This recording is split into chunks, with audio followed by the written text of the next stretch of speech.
Dan Larson here at the photo booth with the top 10 figures of 2024 so far, part 2. This is a quarterly segment we do at the end of March, June, and September, building up to the final top 10 of the year at the end of the year. Look for that sometime early January 2025. Quick refresher on the rules. To make the top 10, number 1, figure had to be released in 2024. Number 2, figure had to be purchased in 2024. Number 3, there are lots of figures that have been released that I may still pick up that could still count for the final top 10 at the end of the year. Number 4, I do occasionally get review samples sent to me. I only count the ones that I would have purchased anyway. And number 5, if a figure gets eliminated, it stays eliminated until the final top 10 of the year to show that there are some long-term stakes, but there's also second chances. The 10 figures up front right here in this crescent shape in the front of the view. These are the top 10 as it currently stands. Number 10 is G.I. Joe Classified Big Boa. Number 9 is Boss Fight Studio Saurozoic Warriors Stays Akiden. Number 8 is G.I. Joe Classified Airborne. He's got a Crimson Guard gun there. Previously, in years past, and just about every single year past before this year, I didn't really allow customs or weapon swaps or anything like that. I was really like trying to be a diehard about like, it has to qualify based on how it was released. I don't care anymore. I'm just here to have fun.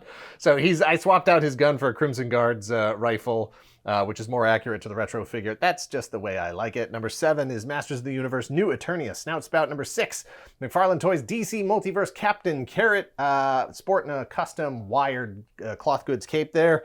Number 5 is NECA Retro Colors Warduke with a custom head. He'd be in the same position even if he just had the regular head. I grabbed this head at Legion's Con last year, had my friend Rich paint it up. Looks gorgeous, love it, gives it sort of an animated vibe, especially with those colors. He still qualifies by my rules, and I'm the judge, so it's cool with me. Number 4 is 4 Horsemen Mythic Legions Azahazar. Number 3 is 4 Horsemen Mythic Legions Arakagor. Number 2 is Yolopark Megatron. And at number 1, my bias fully on display, is the brand new Secret Galaxy Secret Gear SG01 action figure. That's right, we are making our own figures now. This is a collaboration with Rocom Toys Mighty Maniacs.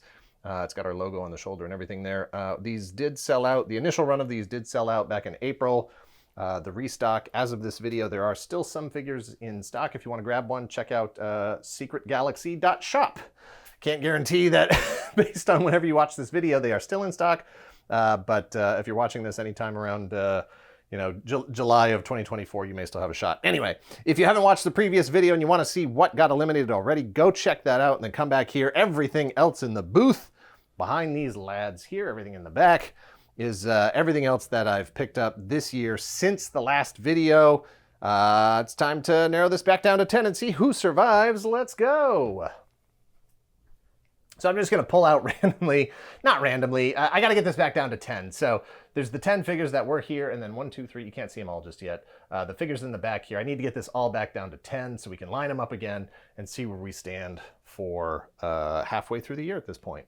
So I'll try to call stuff out, especially if you can't see it here right off the bat. It is highly likely that these 10 that were in the top 10 are not all getting through. There is that sort of newness factor that you can't help, that just happens. You know, new figures tend to, they're shiny and new and they're fresh and you haven't spent much time with them. So you tend to like them more than stuff that's been sitting around for a while. Trying to move some stuff around here so you can see what else is in the booth. Not a ton of figures. I feel like this has been a pretty slow year for me. Oh God, this guy's so big. I'm going to move him out of frame for now. We'll move him back into frame because I'm pretty sure he's still going to be in the top 10 here at the end. So I'm just going to move him slightly out of frame for the moment. And in the back here, you can see we've got Marvel Legends Zabu Build-A-Figure, Classified Scarlet, Marvel Legends Kazar, Icarus, Beachhead, Retro Colors Beachhead. I just got him like 20 minutes ago from Amazon. I wasn't sure who was actually going to be in this video or not. I'm going to move Arakagor out of the way here too, because I'm pretty sure he is also going to be in the final top 10, but we'll see. Back here we got a tiny little Joy Toy. I don't know technically what this guy is called. I'm sure he has a name. It's part of their sort of lower priced army builder line of figures. that these figures, they're really nice figures. They do tend to be a little bit on the more expensive side. The average figure usually goes for like $25-30. These are closer to like $20 straight up. Slightly less accessories, but still fantastic paint, fantastic detail, lots of great articulation. So I did grab that one. Last year I had I've got the white one. He's got like white armor from last year. 2 years ago? Something like that. We've got Yolopark Optimus. We've got 1, 2, 3 Savage Crucible Lizard Dudes. And then also in the back here we've got 4 Horsemen Cosmic Legions Pilot, Tusk Pilot. The Classified Ferret with Rider. And then 4 Horsemen. Bast and Anubis back there in the back. Bastet. I don't know if it's Bast or Bastet. I'll have to look that up. I think it's Bast. But that's it. Oh, and also hiding back here behind Airborne, we have the Fett, the Kenner Fett homage colors, Captain Deadstar from Super 7. Pretty cool figure. I've been a fan of Captain Deadstar since that figure was first released back in 2020, I think it was. The first one came out in 2020. Part of Super 7's line, The Worst, and he was part of that first wave. Not in these colors. He's got a white skull, black suit, and actually a vinyl cape, usually when they release him. This version cut the cape to really hammer home that sort of vintage Boba Fett style coloring, and that explains the all-black weapon as well, because that original Fett came with a black Stormtrooper blaster. So there was no way, being a fan of both Captain Deadstar and Boba Fett, there's no way I wasn't going to grab that figure, for sure. So we got a total of 10, 11, 12, 13, 14, 15, 16, 17. There's over 20 figures here. We need to get this narrowed down, back down to 10. I think my first easiest cuts here are, I do love these Savage Crucible figures, but I don't need all 3 lizards in the booth. And then, actually, you know what? Icarus is out here. I grabbed Icarus and Kazar. Kazar can go too. I really only grabbed these guys because I wanted to be able to do a custom Marvel Legends He-Man figure, which I did. And if you check out my Instagram at Toy Galaxy, you can see the pictures I've posted, or on Twitter at Toy Galaxy Dan. You can see the pictures I've posted of that figure with a vintage Masters of the Universe He-Man armor, top piece, whatever. And the power sword and whatever. I was riding a battle cat, so it looks cool. I had my fun with it. I think also real quick I can eliminate this ferret. Glad to see that they are doing these smaller scale vehicles, the Ram, the Trouble Bubble, Serpentor's Chariot. What else is out there? This. The Vamp I would put in a slightly larger vehicle category, obviously. But glad to see they're doing these. I didn't love this. It's pretty cool. I loved this as a kid. It was definitely one of my favorite G.I. Joe vehicles as a kid. Mainly just because it was an ATV, and it was just something cool about ATVs as a kid. I didn't really care that it was G.I. Joe or Cobra or anything. But it was cool that it had a giant cannon on it and missile launchers on the side and the gun up front. This one, I don't know. The proportions are weird on this. There's something weird about the proportions that I'm not totally in love with. I feel like the gun, the missiles, and the machine guns up front are the exact same size as the vintage piece, which is a smaller scale. So that's weird to me. And then I don't know, there's something about those old knobby tires that I really dug, and taking the knobby tires away, these almost feel like the tread is worn off of them or something. But I dig it. It's going up on my shelf, and I love the snake helmet, the snake motocross helmet. Whoops, the motocross helmet on the figure here. Whoops, there we go. I dig that. But just based on all of this, I'm not really a vehicles guy. In fact, if you've followed any of my speaking on the subject or writing in Toy Collector magazine, I've talked a lot about how I just don't do vehicles. I'm an action figure collector, and I literally have a rule that says no vehicles. So these little vehicles can kind of sneak in past the radar, so to speak. But I don't know. They take up too much shelf space. I need that space. I have a very limited amount of space for figures. So I don't want to fill it up with a bunch of vehicles. So, I like having the ferret. It's definitely not in my top 10. All right, so that's one thing down. What's next, you ask? I ask as well. I'm going to pull these two. This is an easy, quick elimination of 2 figures. I'm going to pull both Anubis and Bast here. Love them. Absolutely gorgeous action figures. The 4 Horsemen, they're paint, their sculpt, the amount of accessories and stuff that you get with figures, just everything about them, you know. Gorgeous, gorgeous action figures. I love them. These are part of their Figura Obscura line, which sort of takes place outside of their regular continuity of both Cosmic Legions and Mythic Legions. It allows them to explore other things that aren't related specifically to that mythology. So you get like the Headless Horsemen, you get, you know, the Mask of the Red Death, Jacob Marley, these other kinds of figures. And so these Egyptian figures can fit, these Egyptian mythological figures can fit within, you know, you can establish stories and make them work with all the other sort of medieval knights and wizards and dragons and stuff. But for me, they don't quite fit with what I picture for that collection on my shelf. But my wife, Kate in chat, she absolutely loved these figures. We were at Shop the Curiosity earlier this year when these figures were actually revealed. And so there was no way we weren't going to buy them with 4 Horsemen in the building and these figures available for sale. So we definitely grabbed them. But I don't think they're going to make my top 10 here. So I'm going to go ahead and pull them now.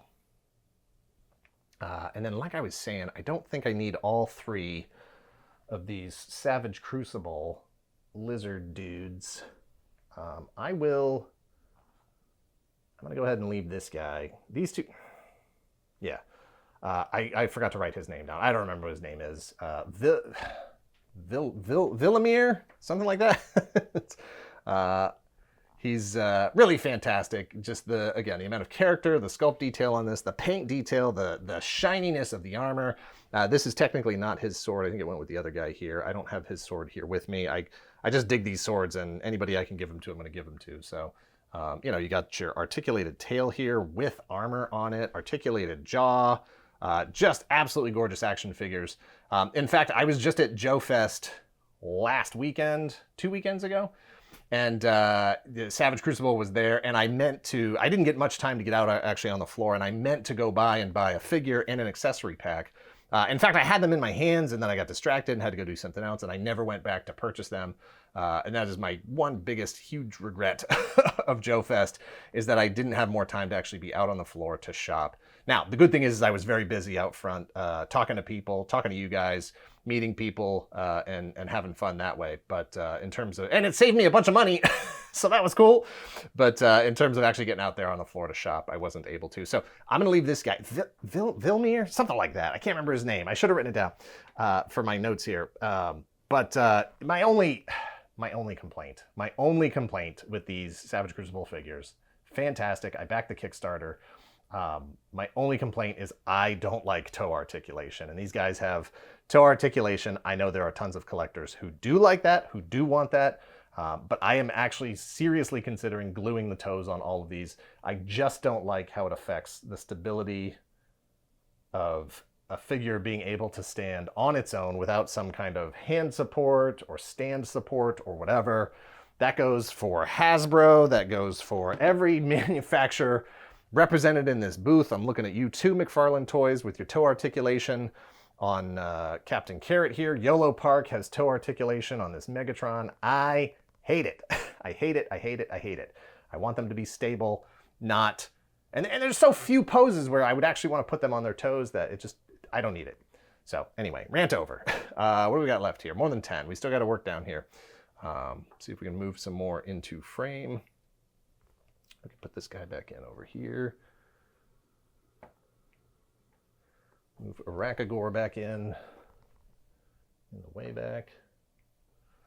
Tough call here because, once again, we're looking at multiple figures that sort of satisfy, that sort of hit the same notes for me. You know, I'm eliminating 2 of the 3 lizards because I only need one of them because they're all sort of playing the same role. But, you know, Megatron and Optimus from Yolopark, both gorgeous figures. For me, absolutely optimal, no pun intended, versions of those figures because I at this point in my collecting life, I don't need them to be transformable. It doesn't matter to me.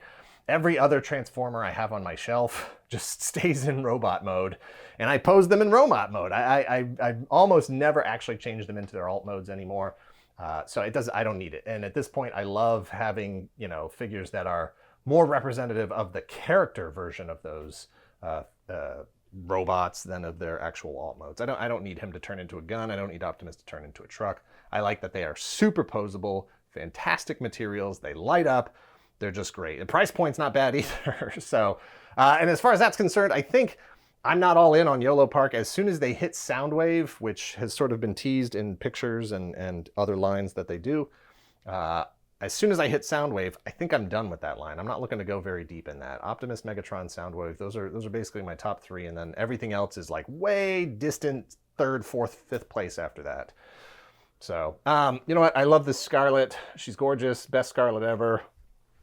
But I don't think she's going to be in my top 10. This is absolutely, you know, I definitely prefer this one. I didn't hate the first version, that sort of video game interpretation. I didn't hate that one. I love this one so much more. I love the alternate, I love the ability to take her ponytail out, two different ponytails, and then you can also take it out to really echo that original vintage figure.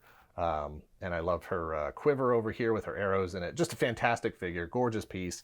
But she's not going to make my top 10, unfortunately. And you know who else is not going to make my top 10? Love you, Big Boa. You're not going to be in. In fact, I don't even... oh, you know what? Beachhead just showed up today. And I haven't even really had time to mess around with this guy yet, other than to compare it to the previous figure. And Beachhead was always one of my guys.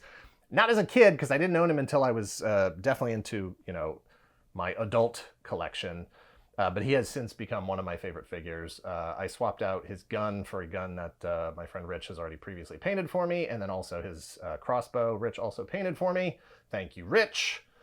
I just got to get a better knife in that sheath there for him. But fantastic figure, awesome version of Beachhead. Too much of a crowded field this year for him to make the top 10. I'm positive that G.I. Joe will be represented in the final top 10 at the end of the year. And who knows, Beachhead could definitely crawl his way back into the field here. But what do we got left here? 1, 2, 3, 4, 5, 6, 7, 8, 9, 10. Oh, way more than 10. Awesome figure here, like I said, from Joy Toy, but that one's out.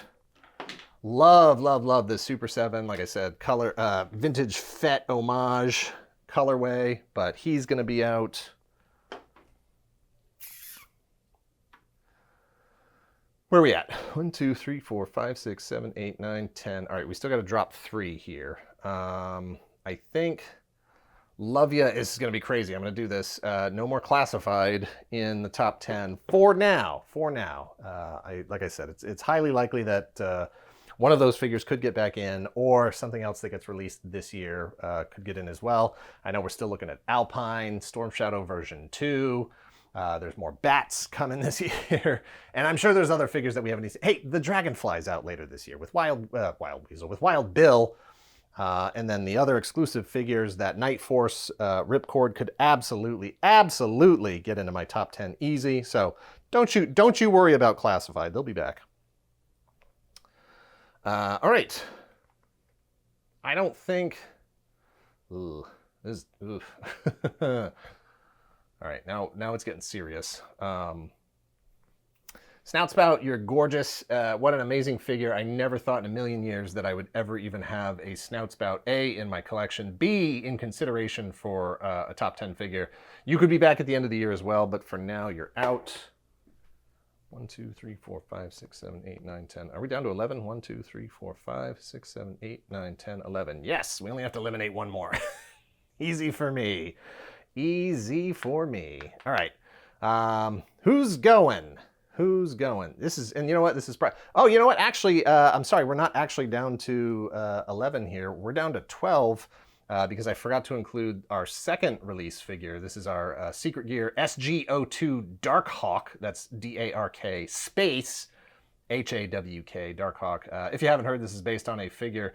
First off, this is a collaboration with Toy Pizza. And it's based on a figure, based on a character that I created when I was 13 years old in 7th grade, sort of in the comic books that I was making with, you know, for myself and for my friends. And so I'm very happy that this collaboration happened with Jesse and Toy Pizza to make this figure a reality. If you weren't able to grab this one, we did put this up for sale recently. If you weren't able to grab this one, it is currently sold out, but we will be getting more in stock later this year. So keep an eye out on my social media. Follow us on, join our Patreon for all of that kind of information. If you want to be first to know and first to grab those, you'll have a better idea when that's going to hit.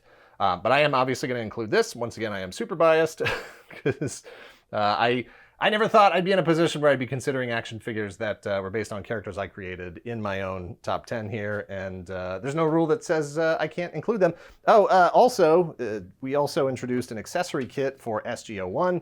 We've got a jetpack with wings here. We've got a sword. There are other accessories that came in that pack that I do not have in my hand right now, but I am going to go ahead and throw on this jetpack and give him his amazing colossal sword. We do still have a few, as of this video, we do still have a few of these accessory packs in stock. Check those out if you would like. If not, whatever, it's no big deal. So that's where we're at. We got 12 left, and I think because of that, that means that who's gonna go? I'm gonna go with, see, I got two Cosmic Legion. I got one Cosmic Legion, two Mythic Legions, two Yoloparks, Transformers. I got a Marvel Legends, Savage Crucible, McFarlane.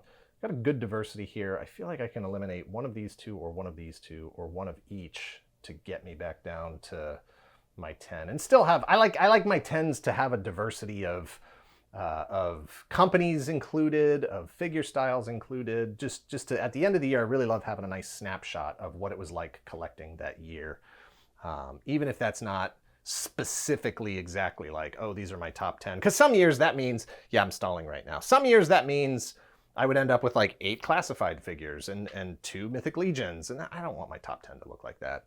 I want it to be more representative. So who are we taking out?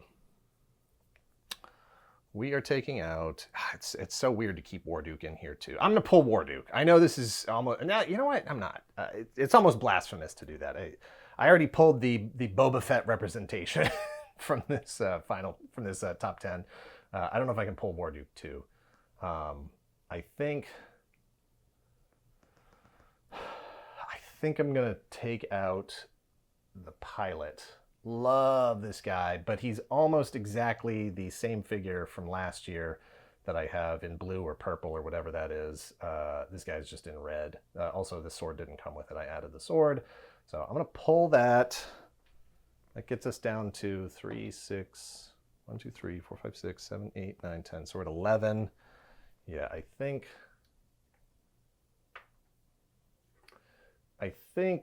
Ooh.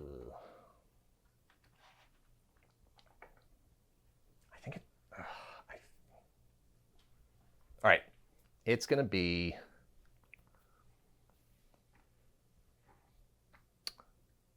I think it's going to have to be, I hate this. I hate having to make these decisions, but it's so much fun. I'm going to pull, oh man. Yeah, all right, you know what? I'm pulling Optimus. He's absolutely gorgeous. I've always been partial to Megatron. Just from growing up, you know, for whatever reason, it seemed like there was this thing where my older brother ended up with like the good guys. I ended up with the bad guys. He was G.I. Joe. I was Cobra. He was Optimus. I was Megatron. So Megatron's I'm always going to have a soft spot for Megatron. So Megatron's going to stick around. Plus, he's not as fiddly as that Optimus. That Optimus has got some fiddliness to him. And I just love that for my taste, they just nailed this. The proportions, the anger, the look, the giant cannon. I love it all. It's just a really, really great figure. I think the only thing I would prefer, the only suggestion I would make on this is I do like it when Megatron has red, you know, to sort of echo the toy a bit more. I like when he has red on the inside of his legs, just to break up all that black and silver and gray. But as is, love him. My only complaint here is his torso is a little wobbly. That cannon sort of brings him down on the right. So even if I'm not trying to pose him in this sort of like contrapposto sort of stance, that's how he ends up anyway. All right, so let's put him in order. 10-1. Number 10, Stays at Keaton here is definitely on the line. I think Warduke, I hate to say it, but Warduke is definitely on the line as well here. He's going to be over there. We're going to put Captain Carrot, has been a long-awaited figure. I love this multiversity version of his suit. I wouldn't mind a more straight-up version of the cartoony version of that character as well. But I think we're going Captain Carrot.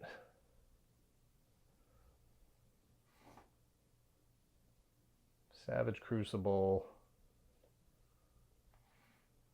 Zabu. As a Hazar. Arakagor. Ooh. Megatron. And then absolutely no surprise. Absolutely with more than just a finger on the scale. Definitely pushing that towards my guys. We're going Darkhawk at 2, and SGO1's going to keep that 1 spot just because I'm pretty proud of these 2 things, and I don't care what anybody thinks about it. It's just, it's crazy. I'm so happy to have these out. I'm glad people have enjoyed them.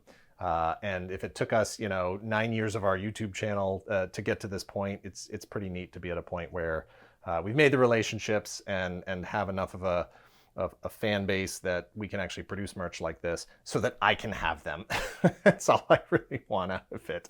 I'm just very excited for these guys. I'm very excited for, also where we're heading with them, what we've got planned for the rest of this SG Secret Gear line. And then any potential plans after that. So that's that. If you think if I'm a cheating jerk because I put in my figures at 2 and 1, then just pretend that Yolopark Megatron is number 1, Stays Keaton is number 8, and that who are the other 2 that were just eliminated? Optimus and the Tusk Pilot from 4 Horsemen. You can pretend that those are 9 and 10, and we'll see how it shakes out at the end of end of September. I think we're back here. All right, well, that's it. That's the top 10 figures of 2024 so far. There's a lot left to be released this year.